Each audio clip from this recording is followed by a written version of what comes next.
Hi hello வணக்கம் நண்பன் நண்பி நான் உங்கள் ரவின். சாம்சங் கிட்ட இருந்து கேலக்ஸி F54 5G அப்படின்ற இந்த ஸ்மார்ட் ஃபோனை இந்த மந்த் அண்ட் இல்லைனா நெக்ஸ்ட் மந்த் ஸ்டார்டிங்குள்ளே கண்டிப்பாக இந்தியன் மார்க்கெட்டில் லான்ச் பண்ண போகிறாங்க. இது ஆல்மோஸ்ட் கன்ஃபார்ம். ஏன்னா இருக்கக்கூடிய எல்லா சர்டிஃபிகேஷன் சைட்லையுமே இந்த ஸ்மார்ட் ஃபோன்ஸ் லிஸ்டிங் ஆகிடுச்சு. அது மட்டும் இல்லாமல் இந்த ஸ்மார்ட் ஃபோனில் இருக்க போகிற கம்ப்ளீட்டான ஸ்பெசிஃபிகேஷன்ஸ் எல்லாமே இப்போ ஆல்மோஸ்ட் நமக்கு வந்துருச்சு. ஸோ அந்த வகையில் இந்த Samsung Galaxy F54 5G smart ஃபோனில் என்ன ஆக்சுவலி இருக்க போகுது, இந்த ஸ்மார்ட் ஃபோனுக்காக வெயிட் பண்ணலாமா நீங்கள்? வாங்க வீடியோவில் போய் தெரிஞ்சுக்கலாம்.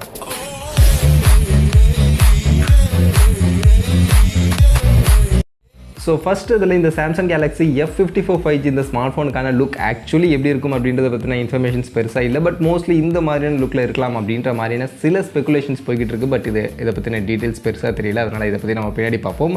பட் இந்த ஸ்மார்ட் ஃபோனுடைய ஸ்பெசிஃபிகேஷன்ஸ் ஆல்மோஸ்ட் கம்ப்ளீட்டாக எல்லா ஸ்பெசிஃபிகேஷன்ஸுமே இப்போ ரிவீல் ஆயிடுச்சு. அதில் ஃபஸ்ட்டு இந்த ஸ்மார்ட் ஃபோனுக்கான டிஸ்பிளே அப்படின்னு எடுத்துக்கிட்டிங்கன்னா, இங்கே நமக்கு 6.7 இன்ச்சஸ்க்கான சைஸில் ஃபுல் HD ப்ளஸ் ரெசல்யூஷனுக்கான AMOLED பேனலுக்கான டிஸ்பிளே அப்படின்றது தான் யூஸ் பண்ண போகிறாங்க. அண்ட் இதோட 120 Hz ரெஃப்ரெஷ் ரேட்டோட கார்னிங்கோலா கிளாஸ் 5க்கான ப்ரொடெக்ஷனோட ஒரு சூப்பரான சாம்சங் கிட்ட இருந்து டிஸ்பிளே எப்போவுமே நல்லா இருக்கும். ஸோ அந்த வகையில் இந்த ஸ்மார்ட் ஃபோன்லையும் ஒரு சூப்பரான சாம்சங் டிஸ்பிளே அப்படின்றது AMOLED டிஸ்பிளே அப்படின்றது யூஸ் பண்ண போகிறாங்க. அதோட 120 Hzக்கான ரெஃப்ரெஷ் ரேட்டும் இருக்க போகுது. அதோட பேட்டரி பேக்கப்பாக இந்த வாட்டி ஒரு பெரிய பேட்டரி பேக்கப் 6000 mAhக்கான பேட்டரி கெப்பாசிட்டி இந்த ஸ்மார்ட் ஃபோனில் இருக்க போகுது. இதுவுமே ஆல்மோஸ்ட் கன்ஃபார்ம். அதை சார்ஜ் பண்ணது 25 வாட்ஸ்க்கான ஃபாஸ்ட் சார்ஜிங்கான சப்போர்ட் இருக்க போகுது. அந்த சார்ஜரும் பாக்ஸில் இருக்கும் அப்படின்ற மாதிரி தான் இப்போதைக்கு சொல்கிறாங்க. பட் எக்ஸாக்டாக தெரியல. ஏன்னா ரீசெண்டாக வரக்கூடிய நிறைய ஸ்மார்ட் ஃபோன்ஸில் சாம்சங் சார்ஜரை கொடுக்க மாட்டாங்க. இங்கே கொடுத்தாங்க அப்படின்னா நல்லாயிருக்கும். அண்ட் 6000 mAhக்கான பேட்டரி கெப்பாசிட்டி பெரிய பேட்டரி கெப்பாசிட்டி தான்.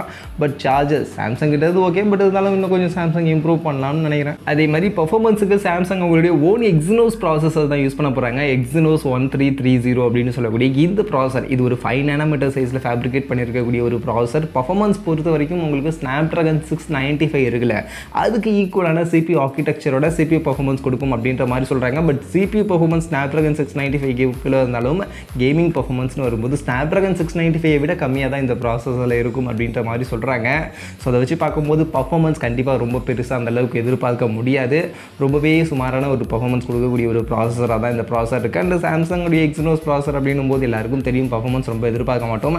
நார்மலாக மல்டி டாஸ்கிங் மாதிரியான விஷயங்களுக்கு ஓகே டிசென்ட் அப்படின்ற மாதிரியான ஒரு பர்ஃபார்மன்ஸ் தான் கொடுக்கும். மற்றபடி 5 nm ப்ராசஸர் அப்படின்றதுனால கொஞ்சம் நல்ல பவர் எஃபிஷியன்ட்டான ப்ராசஸராக இருக்கும். அதோட இதில் 6000 mAhக்கான பேட்டரி பேக்கப்பும் கொடுக்கறதுனால ஒரு பெரிய பேட்டரி லைஃப் கண்டிப்பாக இந்த ஸ்மார்ட் ஃபோனில் நம்ம எதிர்பார்க்கலாம். அது மட்டும் இங்கே அட்வான்டேஜாக இருக்க போகுது. அதே மாதிரி கேமரா செட்டப்னு பார்த்தோம்னா இதுதான் இந்த ஸ்மார்ட் ஃபோனுடைய ஹைலைட் அப்படின்ற மாதிரி அவங்க சொல்ல போகிறாங்க. ஆக்சுவலி என்ன கேமரா செட்டப்னு பார்த்தீங்கன்னா, பின்பக்கம் 3 கேமரா, அதில் பிரைமரி 108 மெகாபிக்சலுக்கான கேமரா, சாம்சங்கோட சென்சார், அதோட IISக்கான ஆப்டிக்கல் இமேஜ் ஸ்டெபிலைசேஷனுக்கான சப்போர்ட்டோட இந்த 108 மெகாபிக்சலுக்கான கேமரா கொடுக்க போகிறாங்க. இது கூட சப்போர்ட்டிவ்க்கு 8 மெகாபிக்சல் அல்ட்ராவைட், 2 மெகாபிக்சல் மேக்ரோ அப்படின்ற அந்த 2 கேமரா தான் இருக்க போகுது. ஸோ அந்த வகையில் பிரைமரி கேமரா ஓரளவுக்கு நல்ல டீசென்ட்டான ஒரு பர்ஃபார்மன்ஸ் கொடுக்கும் அப்படின்ற மாதிரி நம்ம எதிர்பார்க்கலாம். அதே மாதிரி முன்பக்கம் 32 மெகாபிக்சலுக்கான செல்ஃபி கேமரா கொடுக்க போகிறாங்க. ஸோ இது இந்த ஸ்மார்ட் ஃபோனில் ஒரு ஹைலைட்டாக இருக்க போகுது. So 32 megapixel and 108 megapixel primary இந்த 2 கேமரா ஓரளவுக்கு ஒரு நல்ல பர்ஃபார்மன்ஸ் டீசென்ட்டான பர்ஃபார்மன்ஸ் கொடுக்கும் அப்படின்ற மாதிரி நம்ம எதிர்பார்க்கலாம். அதை தாண்டி மற்ற கேமராஸ்லாம் கண்டிப்பாக யூஸ்ஃபுல்லாக அந்த அளவுக்கு இருக்காது. பட் பிரைமரியும் எந்த அளவுக்கு இருக்க போகுது அப்படின்றத நம்ம வெயிட் பண்ணி தான் பார்க்கணும். அண்ட் மெயினாக செல்ஃபி கேமரா 32 மெகாபிக்சல் கேமராலாம் கொடுக்குறாங்க ஓகே. பட் அதில் வீடியோ ரெக்கார்டிங் 4K சப்போர்ட்லாம் கொடுத்தாங்க அப்படின்னா ஓகேவாக இருக்கும். பட் அதெல்லாம் கொடுக்க போகிறாங்களா அப்படின்றதையும் நம்ம கொஞ்சம் வெயிட் பண்ணி தான் பார்க்கணும். மற்றபடி கேமரா பர்ஃபார்மன்ஸ் எப்படி இருக்கும் அப்படின்னு நீங்கள் நினைக்கிறீங்க? இந்த கேமரா ஃபீச்சரை பற்றி நீங்கள் என்ன நினைக்கிறீங்க அப்படின்றத கமெண்ட்ஸில் வந்து சொல்லிட்டு போங்க. இது போக அதர் ஃபீச்சர்ஸ்லாம் நீங்கள் பார்த்தீங்கன்னா side mounted fingerprint scanner தான் கொடுக்க போகிறாங்க. சாம்சங் AMOLED டிஸ்பிளே கொடுத்தாலும் side mounted fingerprint scanner தான் இங்கே இருக்க போகுது. இது போக ஹைப்ரிட் சிம் ஸ்லாட் தான் இங்கே இருக்கும் அப்படின்ற மாதிரி சொல்கிறாங்க. அண்ட் அதே மாதிரி Android 13 கீழே One UI 5.1 ரன் ஆக போகுது. அண்ட் மொபைலுடைய ப்ரைஸிங்னு வரும்போது ஆக்சுவலி 2 ஸ்டோரேஜ் ஆப்ஷன் இருக்கும்னு சொல்கிறாங்க. 8GB RAM 128GB storage base option ஆகும். 8GB RAM 256GB storage option higher ஆப்ஷனாகவும் இங்கே இருக்கும் அப்படின்ற மாதிரி சொல்கிறாங்க. இதில் ஹையர் ஆப்ஷனுடைய ப்ரைஸிங் 30,000 35,000 ரூபாய்க்குள்ளே இருக்கும் அப்படின்ற மாதிரியான இன்ஃபர்மேஷன் ஸ்பெகுலேஷன்ஸ் தான் இப்போதைக்கு போயிட்டு இருக்கு. ஸோ அதை வச்சு பார்க்கும்போது பேஸ் 8+128GB வேரியன்ட் நம்ம ஒரு 30 ரூபாயில் 27,000 30,000 ரூபா அப்படின்ற மாதிரியான இந்த செக்மெண்ட்டில் மோஸ்ட்லி நம்ம எதிர்பார்க்கலாம். ஸோ அந்த ப்ரைஸ் செக்மெண்ட்டுக்கு பார்க்கும்போது இந்த ஸ்மார்ட் ஃபோனுடைய டிஸ்பிளே, பேட்டரி அண்ட் கேமரா கூட ஓகே. பட் பர்ஃபார்மன்ஸ் கண்டிப்பாக அந்த செக்மெண்ட்டுக்கு ஒர்த் கிடையாது. ஸோ பர்ஃபார்மன்ஸ் 20,000 ரூபா செக்மெண்ட்டுக்கான ஸ்மார்ட் ஃபோன்ஸில் கொடுக்கக்கூடிய பர்ஃபார்மன்ஸ் அட்வான்ஸ் தான் இந்த ஸ்மார்ட் ஃபோன் 30,000 ரூபாய்க்கு லான்ச் ஆச்சுன்னா அங்கே நமக்கு கொடுக்கும். அதே மாதிரி இந்த ஸ்மார்ட் ஃபோன் சாம்சங் உடைய கேலக்ஸி F54 அப்படின்ற நேமில் வந்தாலும் இந்த ஸ்மார்ட் ஃபோன் ஆல்ரெடி அவங்க குளோபல் மார்க்கெட்டில் லான்ச் பண்ண சாம்சங் கேலக்ஸி M54 அப்படின்ற அந்த ஸ்மார்ட் ஃபோன் தான். அதை தான் ஆக்சுவலி அப்படியே கம்ப்ளீட்டாக நமக்கு F சீரிஸ் கீழே இந்தியன் மார்க்கெட்டில் கொண்டு வர போகிறாங்க. ஸோ ஸ்பெசிஃபிகேஷன்ஸ் பார்க்கும்போது அதுதான் நமக்கு இங்கேருந்து கன்ஃபார்ம் ஆகுது.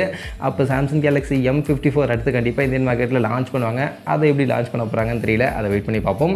பட் இப்போதைக்கு சாம்சங் கேலக்ஸி F54 5G அப்படின்னு சொல்லக்கூடிய இந்த ஸ்மார்ட் ஃபோன் இதில் இருக்கக்கூடிய ஃபீச்சர்ஸ், இது லான்ச் ஆகும் அப்படின்னு எதிர்பார்க்கக்கூடிய அந்த ப்ரைஸிங், அதை பற்றி நீங்கள் என்ன நினைக்கிறீங்க? கமெண்ட் செக்ஷனில் வந்து சொல்லுங்கள்.